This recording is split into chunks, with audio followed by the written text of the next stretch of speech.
We're going to try to get this going here so everybody can ask their questions and Shayne can talk a little bit about the EB2 visa. So I'm going to open up this by saying, Shayne, there's a huge trend, and I'm going to do the translation for people in Portuguese as we talk a little bit, okay? Since Renato's not here, I'll do it. There's a huge trend in EB2 visa that's been going on for a little while. We talked about EB3 last time. What are your thoughts about the EB2 visa? Well, I could talk an hour on that topic. I mean, so, you know, EB3 is sort of the gold standard. It's like the thing that's worked for, you know, probably close to 60 or 70 years. And EB2 is a trend that's been around for very popular for the last 5 to 7 years. So it's relatively new. Because it's new, there are some changes that happen from time to time in the EB2 processing. I'll let you translate that and then I'll elaborate.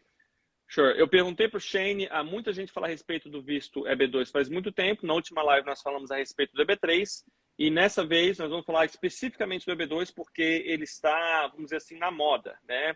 E o Shayne comentou que o EB3 ele é um visto que já está em voga já faz mais de 50, 60 anos, enquanto o EB2 é um visto que está na moda de uma maneira relativamente mais recente, de 5 a 7 anos aí, e nesse tempo teve uma mudança.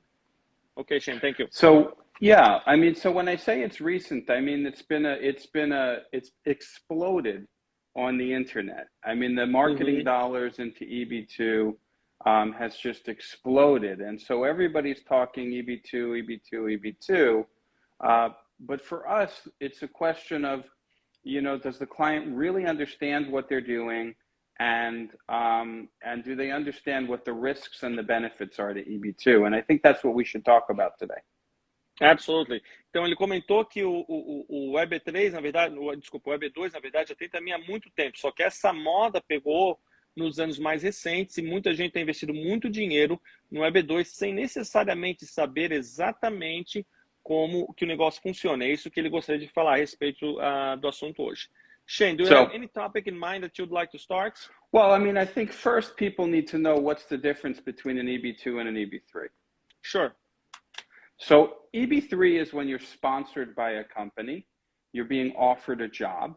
And EB2 is really where you're self-sponsoring, where you have no employer offering you a job. Então, o EB3 é quando tem alguma empresa oferecendo trabalho para alguém que vai trazer essa pessoa para os Estados Unidos. Enquanto o EB2 não tem essa empresa fazendo sponsoring, a pessoa simplesmente aplica. So EB3, the government is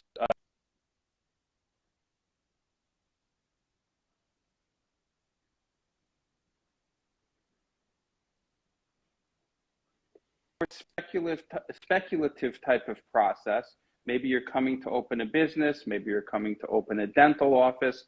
So the entire process is based on your speculation and what your plans are. Então, basicamente, o EB2, ele vem um pouco mais a pessoa vai aplicar na expectativa de que ela vá gerar empregos nos Estados Unidos, né? Então, ela é uma pessoa que teoricamente pode ser qualificada, mas vai ter que colocar o pé nos Estados Unidos, vai ter que criar aquela coisa toda para realmente valer a pena o governo americano trazer essas pessoas. Então, é baseado numa expectativa futura do que essa pessoa vai criar dentro do país. So to qualify for EB2, you have to show that you're a very high advanced degree professional, like a master's degree, or at least you have a bachelor's and you have at least 5 years of experience or a master's degree. That's sort of the first test. Então, uma das primeiras coisas que você tem que saber a respeito disso é que para te aplicar precisa ser uma pessoa que tem um bom tempo de carreira, ou então um mestrado ou um doutorado, alguma coisa do tipo. And so most dentists are going to have that. So if you're a dentist from Brazil, you're going to have at least the equivalent of a U.S. bachelor's degree, and maybe more. And if you have just the bachelor's degree and you also have 5 years of experience as a dentist after the bachelor's degree, then you qualify for the first test in the EB2. Então, se você tem o título de odontologia no Brasil, que é o bachelor's, né, que nós somos bacharéis em cirurgia dentária, pelo menos é esse o meu título no Brasil, e mais 5 anos de trabalho na sua área, você se qualifica para o primeiro dos critérios qualificatórios. Tá? E, Shayne, I'm just going to make a quick comment here. No Brasil, pessoal, a facilidade também que se tem de pegar um mestrado de doutorado é absurdamente muito mais fácil que nos Estados Unidos, tá? Então, isso ajuda muita gente no processo. Shayne, I was just making a comment about how easy it is for Brazilians to get a master's or PhD compared to in the US, because a lot of people have that. There's so many schools offering this in Brazil. Right. That's like so much easier. So there's a process that our government does to evaluate the education, but even if it's not equivalent, 5 years of work experience that's progressive in nature, going up more complex in nature, equals an advanced degree. So everyone that's got at least 5 years of progressively complex experience is going to meet the first test of an EB2. That's bachelor's plus 5. That's what we call it. Então, o primeiro critério é um título de bachelor's, fazer a sua odontologia, mais 5 anos crescendo dentro da sua carreira, trabalhando no Brasil, é o primeiro critério. Now, there is an alternative way to qualify for EB2 that probably is not going to apply to most of the folks here. So I won't spend too long talking about it, but that's if you don't have this advanced degree or a bachelor's plus 5, then you can qualify if you're exceptional, if you have an exceptional ability. So, for example, maybe you have 10 years of experience in some very specialized area, and people really look up to your professional advice, and you probably make a very high salary. Maybe you've authored some books or you've written some articles. So you can demonstrate that although you don't have a bachelor's plus 5, you have this exceptional ability. And that also qualifies you in the EB2 category. Even if you don't have a bachelor's, let's say you're a dental technician, would that qualify as? Let's say, okay, let's bring it home to something that makes a lot of sense to your viewers. Sure. So let's say that you're not a dentist, but you developed, I don't know, the Surrec machine. You developed some amazing technology. Maybe you have no college degree, but you've been in the industry for a long time. You've received awards, you're recognized, professional associations, and you have this amazing technology with 10 years of experience. You're exceptional. And that's what they call equivalent to an advanced degree. Okay. Existe uma outra possibilidade que ele falou que provavelmente não vai se aplicar para a maioria das pessoas que nos seguem aqui no Revalida, que é quando a pessoa talvez não necessariamente tenha um título de bacharel, como por exemplo, título de dentista, mas ela fez alguma coisa muito boa pela sua profissão. Ele deu como exemplo, um exemplo muito bom, de repente tu não é dentista, mas tu inventou a Surrec machine, entende? A máquina Surrec, né? Alguma coisa do tipo. Você fez algum avanço muito grande dentro da área e você é reconhecido por isso. Então, apesar de não ter um bachelor's degree, um bacharelado, você ainda assim pode aplicar para esse tipo de visto. Mas como ele falou, não encaixa na maioria de nossos colegas aqui do Revalida USA. I did not know about that. That's new information to me. Yeah. So, I mean, but probably all of your viewers are going to qualify with the degree. It's their education that's going to qualify them to get into the EB2 category. But that's the easy part. Just getting into the EB2 category is easy. The hard part of the EB2 is proving the national interest waiver. And we'll talk about that. Essa parte que ele comentou até agora é a parte relativamente fácil. O que é difícil é se qualificar para a parte de National Interest Waiver, que uma tradução literal seria... Renata, me ajuda aqui, Renata. National Interest Waiver é interesse nacional dos Estados Unidos. It's like a pardon. O perdão. Um pardon. Um perdão. Like... o país tem tanto interesse que eles vão falar assim, ó, vamos waive, eu esqueci o que é waive em português. I forgot waive in Portuguese. I forgot the word. Perdão, mas tem uma outra palavra que também é parecida. Eles simplesmente deixam de lado ali e falam, não, vem que nós temos interesse em ter você aqui como seria um green card holder at first, right? They don't become a citizen, they become a green card holder first, right? They become permanent resident. Everybody become that a permanent immigrates, resident. everybody that immigrates would first become a permanent resident and then 5 years later a citizen. A exceção de interesse nacional, que a Renata falou ali, seria o National Interest Waiver. Então, mas a pessoa precisa demonstrar isso que o Shayne falou, essa que é a parte mais difícil. So, Shayne, tell me a little bit about this. Yeah, so what are we waiving, right? What are we waiving, okay? We're waiving the company offering the job. So usually if you immigrate to the United States, a company has to give you a job. But if you are self-sponsoring because you are extraordinary or because you develop some cool technology that's very important, you're basically saying, give me a waiver, give me a national interest waiver, because what I'm doing is so important to the United States, I don't need to be delayed or bothered with a company offering me a job. Excellent explanation. Então, o que está sendo o waiving? O que eles estão deixando de lado? Eles estão deixando de lado a parte do sponsor, a parte de alguém chegar e falar, olha, eu quero te trazer do país que tu tá para trabalhar comigo, tá? Porque no caso, você que é estrangeiro vai se demonstrar uma pessoa tão forte, tão ótima candidata para morar aqui nos Estados Unidos, que a imigração vai falar, ó, tu não precisa de sponsor, vem para cá que tu pode fazer a coisa acontecer.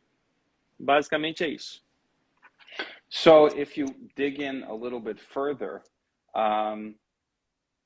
we can talk about what we have to show to get a national interest waiver approved. And that's where it gets a little complicated. So let's go one step at a time, but let's dive into the evidence that's required. Sure. Então vamos devagarinho, tem muita coisa para falar, mas vamos falar das evidências que são necessárias nesse assunto. Sounds good. So the great thing about the EB2 is that you can file it and you can ask for a work permit and you're going to get your work permit while the EB2 is processing. Okay? Então a coisa interessante do EB2 é que tu pode fazer a aplicação e receber uma permissão de trabalho enquanto a aplicação anda.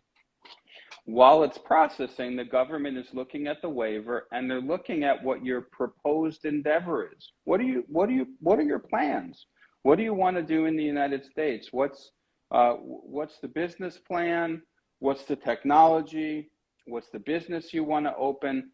Tell us about the endeavor so we understand how important it is to the United States and to its national interest.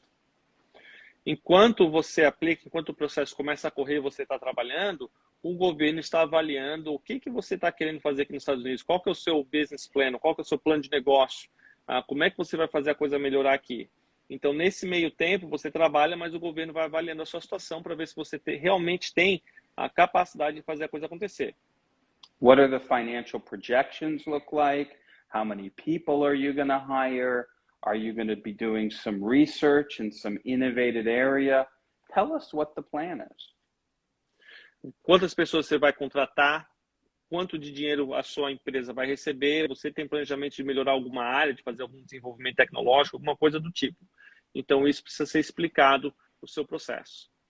Perhaps your plan is to open a dental office in the middle of Florida, where there's a real lack of dental care. And so you're going to serve a community that really needs preventative dental care. And so maybe you've had some dialogue with the local government about it. And so it becomes important to the United States to do that. Então, assim, se você, por exemplo, quer abrir uma clínica no meio da Flórida, onde não tem muito acesso à odontologia, por ser uma região talvez mais afastada, né? Isso pode ser uma coisa que seja de interesse do governo, porque falta acesso à saúde bucal, por exemplo. Então, tem que ter um plano que demonstre que isso vai ajudar o país. So that's the endeavor. It's learning about the plan. And the next thing that they're going to look at is the person. They want to know about the person who's got this plan. And so they want to know, does this person have a lot of success in the country that they're coming from? Have they done this before, or is it just a speculative dream? So I'll let you translate that and we'll talk more. E a próxima coisa que eles vão estar observando é a pessoa que está aplicando, né? Essa pessoa já fez isso no país onde ela mora? Essa pessoa tem experiência fazendo isso, né? Porque não adianta só colocar no papel um negócio que a pessoa nunca fez. Então, eles também estão observando a qualificação, a competência do candidato. How many years of experience has this person been in the industry? Have they been recognized by their peers in their home country? Are they not just a member of a professional organization, but are they at the top of that professional organization? So who is the person asking for this? Então, por exemplo, quantos anos a pessoa já tem de experiência fazendo isso? Ela é uma pessoa reconhecida pelos seus colegas como sendo uma pessoa de alto nível e não apenas participar de uma organização profissional, mas qual é o seu nível dentro dessa organização profissional. E eu vou até fazer uma pergunta para o Shayne aqui. Shayne, let me ask you a question about this professional organization. I hear many people talking about, as long as you're like a member of the Brazilian ADA, you're good. You hit one of the criteria. Is that true, or is not just that easy? You know, because basically just pay a fee and you're a member. You know. Right. Exactly. That's a great point. So, like to file the case. Sure, you can file the case with membership, right? Mm-hmm. But to actually win the case, you need to show more than just membership. In other words, you can imagine this is not for every foreign dentist, right? Like this is for those dentists maybe that are so exceptional or so skilled or have an amazing plan or technology that it's in the US's national interest to waive a typical job offer from a company. So you have to be, you have to rise to like the top of your profession. Maybe you're not the top dentist in Brazil, but you're one of, you've risen to the top of your field. So the answer is, to answer your question specifically, it's much better to be recognized as a higher level professional within the organization for purposes of getting the case approved, not for purposes of filing. Okay, gotcha. I'm going to translate that. Pessoal, eu fiz uma pergunta que eu ouço muitas vezes as pessoas falar, e eu até achei que era uma situação que eu aprendi agora com o Shayne. Um dos critérios é ser membro de uma associação, CRO, ABO, né, o que é muito fácil. Basicamente, você paga uma anuidade, você é sócio. E ele falou, sim, o critério é esse, só que isso é para aplicar. Agora, quando você vai ser avaliado, eles também vão levar em consideração a sua posição dentro da organização. Então, se você é apenas um membro, né, não é algo muito grande dentro da organização. Então, sim, para aplicar vale, mas para ter o negócio aprovado, aí a questão é diferente. Thank you, Shayne. I did not know that. That's new information to me. Yeah, and so people think everyone gets approved in EB2 because everyone gets an employment authorization card and a social security card, and they start working and life is fantastic. But when the government goes to actually make a final decision on the EB2 about the green card, not the employment card, but the actual green card, they're balancing whether you've sort of risen to the top of your profession and what you're doing is so important to the U.S. national interest that they should allow you not to have a job offer like everyone else. Então, eles vão avaliar, voltar um pouquinho. Muita gente se empolga com o fato de que ganha autorização de trabalho, né? Então, não, ganhei autorização de trabalho, ótimo, legal, tudo que bom, já estou trabalhando. Só que a questão é o green card que vem depois, que eles estão avaliando, né? Essa que é a questão, o green card. Então, quando chegar a hora de avaliar o green card, né, eles vão realmente ver se você tem como fazer a coisa acontecer sozinho, ou se você ainda assim precisaria de um sponsor, porque você não vai ter a capacidade de fazer aquilo tudo que você está apontando. Então, o problema do EB2, que ele estava comentando ali, é que o green card é uma coisa que é mais difícil de conseguir, enquanto o pessoal já se empolga muito com a permissão de trabalho. So let's talk about the pros and the cons. Sure. So, you know, the reason there's so many marketing dollars thrown at EB2 is because attorneys can they can charge the clients a lot of money, file the case. The client is happy for a long time because they have their employment card. But in reality, in the end, when the cases get adjudicated, we're looking at probably approximately a 50% success rate. Okay. So that's the EB2. You're in control of your own destiny. You don't need a sponsor, but you're taking more risk because the government can basically say yes or no to the evidence that you supply. Okay. Então, ele está comentando aqui que o EB2, uma das coisas que tem gerado muito dinheiro para o EB2 é porque o advogado simplesmente pode chegar a aplicar para você e você recebe a permissão de trabalho e você está trabalhando por um tempo e está tudo uma maravilha. Mas quando sai o resultado, né, aí que realmente você tem que ver se deu positivo ou negativo. E ele falou que é um 50-50, se vai ser positivo ou negativo. Shayne, just ask you a question. You can only work if you are living in the US, correct? Or no? If you like apply in a different country, you don't get this work trial. Yes, that's right. That's a great distinction, because if you do a national interest waiver without the employment card, then the only thing at risk is your money. Whereas if you do it with the employment card while you're living in the United States, your future is at risk, because if you're on the losing side of that 50%, you have to go home. Então, uma coisa que aqui é interessante, isso aqui vocês saberem. Se você aplicar do Brasil, tá? Você tem como aplicar do Brasil e dos Estados Unidos. Do Brasil, você, basicamente, o que ele falou, você apenas perde o seu dinheiro, porque você fez o investimento, está no Brasil, a vida segue no Brasil, está trabalhando, está tudo bem. Foi negado, perdeu o dinheiro. Agora, se você aplicar dos Estados Unidos, você já está nos Estados Unidos, está trabalhando legalmente, porque você tem a permissão de trabalho, e aí você é rejeitado, você simplesmente tem que sair do país. Então, não é só mais o dinheiro que você perde, é a vida que você começou a estabelecer aqui que você perde porque o negócio não deu certo. So, let me add that I'm a big fan of reducing risk. Absolutely. And, you know, so if you're patient and you can do an EB2 from Brazil, you know, you've really minimized or eliminated the risk, except for the financial risk. I mean, if you win, you win and you get your green card. And if you lose, there's really no harm in it because you can still do an EB3. So I think that's an intelligent strategy. Ele falou que ele acredita ser uma estratégia muito inteligente aplicar do Brasil, porque o seu risco de perder, assim, de ajuste de vida e tudo mais, é um risco muito menor, né? Porque você está no Brasil, se não der certo, tudo que está acontecendo lá continua rodando normal, né? Nada mudou. Se você muda a sua vida para os Estados Unidos e depois tem que voltar a ter algum problema, fica muito mais sério, né? E isso é Shayne, I'm going to make a comment here in Portuguese about this topic that you're saying, then I'll share with you.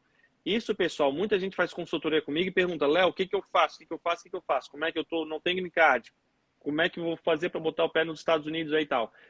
E eu faço uma avaliação financeira do pessoal, incluindo quanto que a pessoa ganha, quanto que a família ganha, quanto tem de gasto e tudo mais. E eu falo, olha, na grande maioria das vezes, é melhor você ficar no Brasil e fazer tudo do Brasil. Por quê? Porque o pessoal ganha bem, tem uma vida boa e não tem o porquê começar a ter que ter esse gasto todo em dólar aqui nos Estados Unidos, ganhando um salário relativamente baixo de dental assistant. Shayne, what I'm telling them is that I do a lot of consulting for people when they have no clue what they want to do. And one of the things that I do is a financial evaluation, and I want to know how much money they have, how much money they make, how much money they spend in Brazil. And they're like, I want to go to the US and I want to get my life started there. And I'm like, you're going to have to spend months without being able to even work. And then when you start to work, you're not going to make as much as you make in Brazil, you know? So I, on a regular basis, recommend people to not move to the US because financially it's too risky. If they spend 3, 4, 5, 6 months waiting to work, having expenses in dollars, you know, right, without having an income in dollar, that's very, very worrisome, I would say. Well, you have that, and then on my side of it, people come to me for advice, and they want an EB2 because they see it all over the internet. But imagine you had a patient that said, I want you to do a procedure on me because I think it's what's best for me. But you knew, Leo, that the chance that that procedure was going to work was 50%. 50% they get an infection, 50% they have a beautiful tooth. You would say to them, oh, that's a tough call. You'd probably say, I'd much rather do the procedure that's like 98, 99% successful. Why would you want to operate your business with 50% of your patients coming back to you in a couple months saying, I have a problem with this tooth? Even if the patient said, that's what I want. Exactly. Ele fez comentário a respeito assim, se você tem problema dental, e você pode fazer 50% de chance de sucesso, 50% dá problema grande. Ou então tem outro procedimento que é 98, acho que ele falou, % de chance de sucesso. Por que tu vai operar a coisa que tem mais risco, se tu pode fazer a coisa que tem mais chance de sucesso? Escolha pessoal. Cada toma o risco que quer fazer, mas basicamente são os dados aí que ele está comentando. Yes, I think just one quick comment here, Shayne. Somebody said here, this is the first lawyer that I hear talking about 100% truth about the EB2. I guess a lot of people sugarcoat and, you know, make it sound like it's really, well, you know what, all beautiful and all that. So thank you, Shayne. I appreciate it. It's really upsetting to see. I was watching a video just before this, and these lawyers were bragging about 98% success, and it's just completely fabricated. I mean, we have the dentists that come into our office with a 5-page EB2 denial letter, and they say, you have to help us. Please help us. My kids are in school here. We've lived here for 4 years. We don't want to go back to Brazil right now. You have to figure out a way to help us. And so we do an EB3.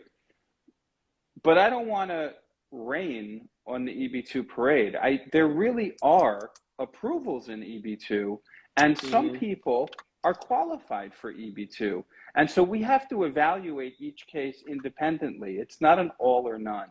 So it's important to, you know, to spend a few $100s and, you know, get a couple of consultations with lawyers and try to figure out if you're the kind of dentist that's risen to the top of your profession, you know, that meets enough of the criteria that you think you can get approved. And take a step back and look at the people that, you know, you're surrounded by in your profession and think to yourself, do they look up to me? Do they come to me for advice? Do they read my articles? Do they give me awards? Because if you're surrounded by people that are looking up to you in the profession, there's a good chance that you do qualify for EB2. But if you're just a dentist, and a great dentist, but just a dentist, then it's probably not an EB2. National Interest Waiver. Ele falou que é interessante você fazer uma autoavaliação, olhar para o lado dos seus colegas e ver se as pessoas me veem como uma referência ou não. Se você é uma referência para as outras pessoas, é mais provável que você seja uma candidata para um EB2. Mas se você não se vê como uma referência para outras pessoas, é mais provável que o ideal para você fosse um EB3, né? Então, ele falou que no começo ali, quando ele começou falar sobre essa parte agora, ele comentou assim, eu não quero dizer que o EB2 não funciona, ele funciona sim, em alguns casos ele funciona muito bem, mas eu só gosto de contar a situação como ela realmente é, e que é muito importante às vezes vocês gastar um pouquinho de tempo, investir um pouquinho, fazer 1, 2 consultas para saber se você é uma candidata boa para um visto EB2, né? Shayne, somebody asked here, how long until we get the answer? That's a great question. Great question. So we should look at the processing times of EB2 and EB3 is what we should talk about. So EB2, current processing time for EB2 is, I think, approximately 18 months on the I-140. There's no premium no premium processing. So EB2 takes about 18 months and then probably another 6 to 9 months to finish. So you're looking at a little over 2 years, right? Então, that's EB2. Ok. EB2 demora 18 meses para o I-140. Is I-140 is the document that allows you to come into the US? Sorry, the I-140 is the petition. That's when you send all your evidence and you say, I'm the guy that deserves the waiver. Okay, so it takes 18 months for them to approve that? A decision on that. And then about probably 6 to 9 more months to either get the visa at the consulate or to adjust your status. Tá. Então, 18 meses para eles falarem sim ou não. Nós aprovamos ou não aprovamos. E depois mais de 6 a 9 meses para você finalizar o processo, pegar o seu visto no consulado ou o processo aqui nos Estados Unidos. Então, um pouco mais de 2 anos. EB2, right? That's EB2. Right, that's EB2. Right. So, and then with EB3, people tend to think of it as a longer processing time because you have the added step of dealing with the Labor Department. That takes approximately a year. But you're allowed to do premium processing with immigration on the I-140. So you have less time at immigration and more time at the Labor Department. So in the end, what does it mean? The EB3 takes about 2 years. So in the end, Good. they're about the same. Okay.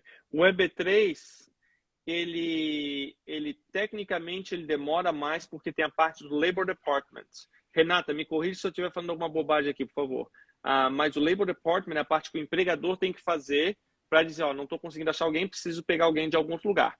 E essa etapa demora um tempo a mais. E aí depois tem a parte regular. Só que o EB3, pelo que ele falou aqui, tem como fazer um premium process, que seria para agilizar o processo. E por conta disso, você consegue cortar o ano que gasta mais lá no começo, você consegue cortar no final, fazendo o premium process. Então, relativamente falando, os dois demoram basicamente o mesmo tempo se você fizer o premium process. Shayne, the premium process is only for the EB3, nothing for the EB2. So all this talk about the immigration, making things faster starting June, July, that's only for EB3? Right now, it's not for EB2. I mean, it can change. In the past, there has been premium processing of other categories, but right now, no, just EB3. And by the way, I don't know if you've looked at the evidence that's required for an EB2, but you can imagine very difficult to analyze that case in a couple of weeks. Yes. Almost impossible, yes, really. It's a lot of things. Yes, yeah. It's a lot of things. Which is probably why they don't have premium processing available in EB2. Yes. That's new information to me again. I did not know. I thought the EB2 was possible to do the premium process as well.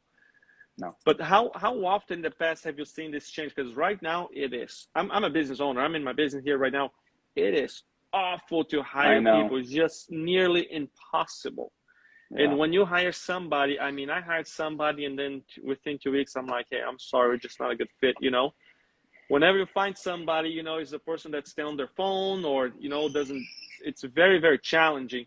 Do you think that there's a chance that this can change? Well, I mean, we are slow to respond, quite frankly, you know. Yes. The government just authorized 35,000 extra H2 visas. This is another category of visa to try to bring more people to the U.S. And, you know, the Biden policy has been to expand the national interest waiver to cover other arenas like STEM, science, technology. So there are some expansions going, but not nearly fast enough for people that need to hire right away. I mean, the solution there, Leo, is really to build like a little pipeline of people that you anticipate wanting in the future. And you have this pipeline available to you. And as soon as a position opens up, you finish the process at the consulate and you bring that person in to start the job. Yes, but you have to think in advance. You have to have that pipeline going like a good year and a half. Yes, you have to be way in advance because it takes a little while. But it is any business owner in the U.S. right now, they are struggling. I talked to one of my patients, mom, she owns her business, and she already sponsored people in the past, a long time ago. And she was like, hey, is there anybody that you know that can like do delivery? We just don't have people. It's not just dentistry, it's everywhere. So it's a great opportunity for people to be sponsored and come to the US. Somebody asked that's really a great point. I mean, it's a great opportunity to be snapped up by a US employer.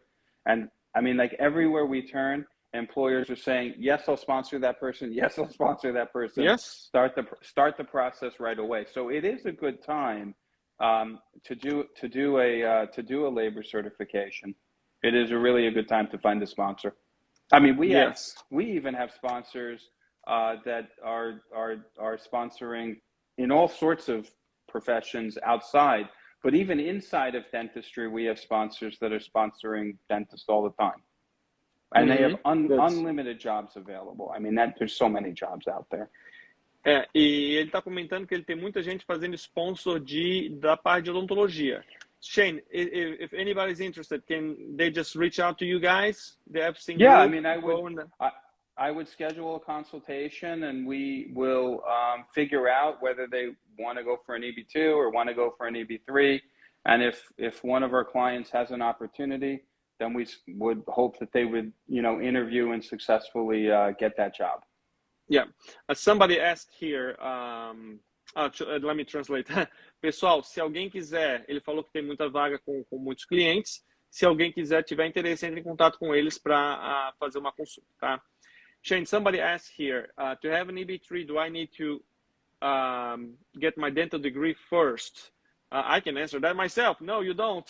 You don't. Right. I can answer that myself. Não precisa ter a revalidação. Você pode fazer you don't need anything. Não precisa de nada, ele falou. Não precisa de nada. Just your degree. Just your degree. Tem gente que eu conheço que já veio para trabalhar em restaurante, tem um outro que está indo para trabalhar como manufatura de parte de carro, tem gente que eu conheço que veio como dental assistant. I know people that came in all kinds of business already and got the EB3. Shayne, let me ask you a tough question here. Through my course, I know a lot of people now that has been through this process. I know people that are very, very highly qualified for EB2 and they got denied. And I know people that I've never heard of them in my whole life and they got accepted. Yeah. Do you have any idea why is that? I'm going to explain in Portuguese. Or, go ahead. I'm just going to translate because you didn't say in Portuguese yet. Galera, eu através do meu curso conheço muita gente hoje, né, que está no processo. Só no curso acho que já tem 100 pessoas hoje. Tem muita gente que eu conheço com uma qualificação muita gente não. Tem algumas pessoas que eu conheço com uma qualificação muito, muito boa que foram rejeitadas. E tem pessoas que eu conheço que eu não sei de absolutamente nada da vida dessas pessoas e elas foram aceitas. E eu falei pro Shayne, essa é uma pergunta difícil, né? Como é que tem como dar a opinião profissional dele a respeito disso? Shayne, go ahead. In the EB2 world, you're asking the government for a waiver. You're asking them to set aside the typical law and do something unusual for you. And that decision is with one officer.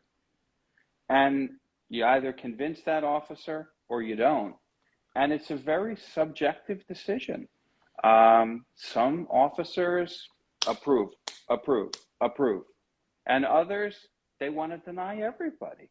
So it's that's the uncomfortable part of the EB2. You put together a good case and, you say a couple of prayers and you wait. Ele comentou que, infelizmente, a parte do EB2, algumas coisas são muito subjetivas. E quem faz a avaliação é um escritório. Só que existem vários escritórios, né? Mas quem faz a avaliação no seu caso é um. O escritório pegou, vai, né? E às vezes você pega uma pessoa que vai ser um pouco mais criteriosa e não vai liberar com tanta facilidade, enquanto outra pessoa libera com mais facilidade. Shayne, this is exactly the explanation that I had from somebody else who had a very, very strong case, had like a ton of things that you can imagine, and was denied. And the recommendation that she had was to not appeal, because I think they said if they appeal, goes back to the same person, and they're like, this person is just, you know, denying. So they were like not wanting to appeal, even though I guess it would be faster to appeal. I don't know. Is that a thing? No. If you appeal, is it faster? Well, it's probably less. If you win the appeal, it's less disruptive to your client's life in the U.S. Yeah. Okay. Because they can stay while the appeal is pending. But, you know, that's the hard part. Like when you're dealing with families, you know, Yes. and, you know, it doesn't work out. It's heartbreaking, you know, to tell a middle schooler that's lived here for 4 years that he's got to go back to a country that he doesn't really know anymore because he's been here and he's essentially become like an American.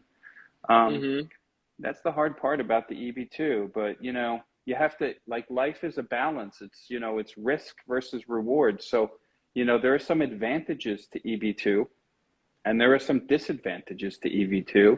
And so, you know, ultimately it's the client's decision about where they're most comfortable. But I'm certainly a fan of, you know, the tortoise, you know, the slow and steady way that gets to the goal. Existem riscos relacionados ao EB2, como o EB3. O EB2 tem mais riscos, pode ser sim uma opção boa para algumas pessoas, mas quando está lidando com a possibilidade de uma mudança de uma família inteira, né, é uma coisa muito séria. Ele comentou ali no começo da entrevista e falou agora também, eu até esqueci de traduzir no começo, às vezes chega alguém com 2, 3 filhos que já está na escola e aí tem uma negação e vai fazer o que agora? A criança já está morando aqui no país já faz tempo, já está acostumada, já tem a vida aqui, né? E foi negado e agora? Como é que faz? Né? Então, é uma situação muito complicada quando você está aqui no país, você aplica daqui e você acaba sendo negado no processo EB2, porque fica uma situação bem complicada por conta da família. Nice comments. But I do want to say that, you know, there's a place for EB2. And we do EB2s and we do EB1s. There is a place for other types of visas.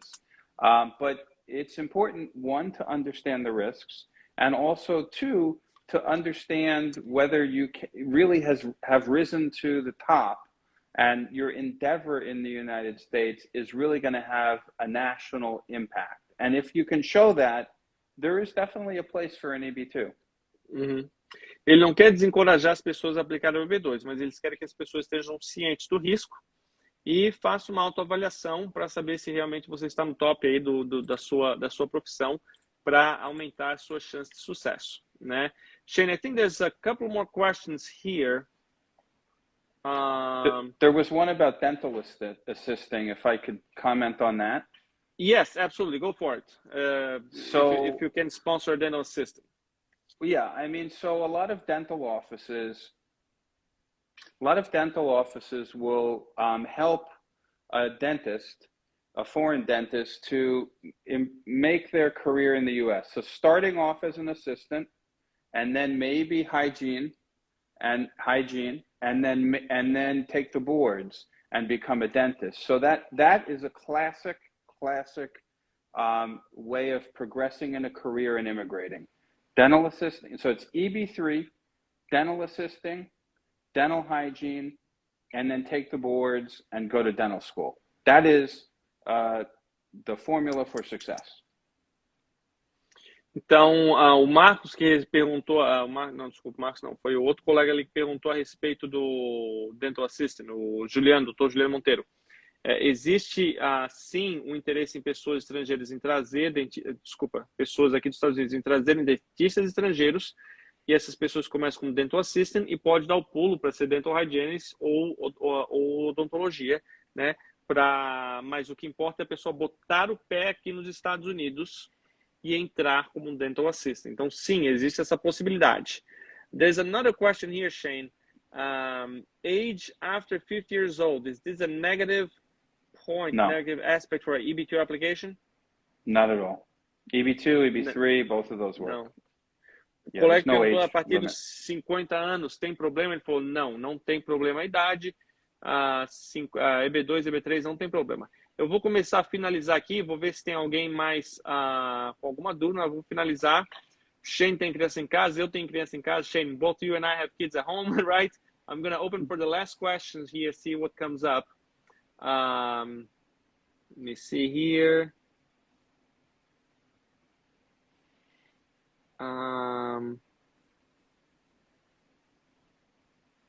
Quando você é vinculado ao EB3, geralmente quantos anos? When you come in a EB3 visa, I know the conversation about EB2, but the question's about EB3. When you come in an EB3 visa, how many years do you have to work as a dental assistant? So that's really between you and your sponsor. So when you come on an EB3, you're supposed to have the intent to work for your sponsor long term. But if your career progresses or the circumstances change, you're allowed to move on in your career, but you should definitely make sure that you have an understanding with your sponsor what the commitment is. And that's very, very important. We have sponsors that just ask for 1 year. We have sponsors that ask for 4 years. Certainly, the job is available long term, but you should definitely have a conversation with your sponsor about what the expectation is. Então, o colega que perguntou ali, essa é uma questão que não depende do advogado, depende da sua conversa com o seu futuro empregador. Ele falou que isso varia do que vocês entrarem de acordo, está acordado. Ele tem pessoas que trabalham que pedem o mínimo de 1 ano, tem pessoas que pedem 4 anos. Então, vai depender do que você conseguir fazer aí, tá certo? But I'll just say that I think in the dental field, when I mentioned 1 year, that was in the aviation field. But in the dental field, we have clients, the minimum so far that I've seen is 3 years is the minimum, because they're going through the trouble of sponsoring. So, they want to make sure they have some loyalty. I mean, they say, please stay at least 3. We'd love you to work longer than that, but a minimum of 3 in the dental field is what I've seen. Ele comentou que esse 1 ano foi para áreas de aviação. Na odontologia dos que ele trabalha, o menor que ele já viu foi de 3 anos. Mas isso é uma coisa que está em aberto para discussão entre quem vai contratar você e quem vai ser contratado. Tá? I just explained what you said, and I said, but this is up to discussion between who's hiring and who's getting hired. They can figure something out. Shayne, thank you so much for this wonderful interview. This is going to be on our YouTube channel, by the way, pessoal. Isso vai estar no nosso canal de YouTube depois, ok? If you guys have questions, get in touch with the Epstein Group. Renata is sending messages down there. You can connect with her. Immigration app, it's also there. Connect with her as well. Get in touch with them, schedule a consultation. If you guys have any questions, you can rewatch this on YouTube. And if you have more questions about EB3, because it looks like they had quite a few questions about EB3, we have a whole live recorded on YouTube. You can just go there and watch, it's already there. Nós temos, para quem perdeu a live do EB3, que já faz uns 2 meses, está lá no YouTube, está gravada. Quem quiser só ir lá assistir, vai aprender tudo que precisa sobre o EB3. Shayne, thank you so much. I appreciate it. Oh, go for it. You're very welcome. I was going to say, if you want a personal analysis of your qualification for EB2 National Interest Waiver, and you want to hear directly from us about whether we think you're qualified for it, give us a call. If there's any way we can make the case, we'd be happy to make it for you. Se você tiver interesse em fazer um EB2 e quer fazer uma avaliação pessoal, dá uma ligada para eles que eles vão fazer uma avaliação do seu caso, agenda uma consulta, né? Vão fazer uma avaliação do seu caso, ver se você é um bom candidato. Só para fazer uma analogia aqui, pessoal, muita gente vem falar comigo, Léo, como é que eu faço para ir para os Estados Unidos? Eu não sei, eu tenho que conhecer vocês. Então, sem fazer uma consulta, sem conhecer vocês, eu não consigo dar o caminho para vocês. Então, essa consulta é muito importante. Qualquer pessoa que te fale como que você vai ser dentista nos Estados Unidos sem saber da sua vida, com muita certeza está falando bobagem. A pessoa tem que te conhecer. Isso aqui é uma coisa personalizada. Não existe uma receita de bolo. Shayne, I'm doing a comparison here between what we do with my situation, because people come to me and they're like, I want to be a dentist in the US. What should I do? I'm like, I don't know. I have to talk to you. I have to get to know you. I have to know a lot about you so I can guide you in the best way.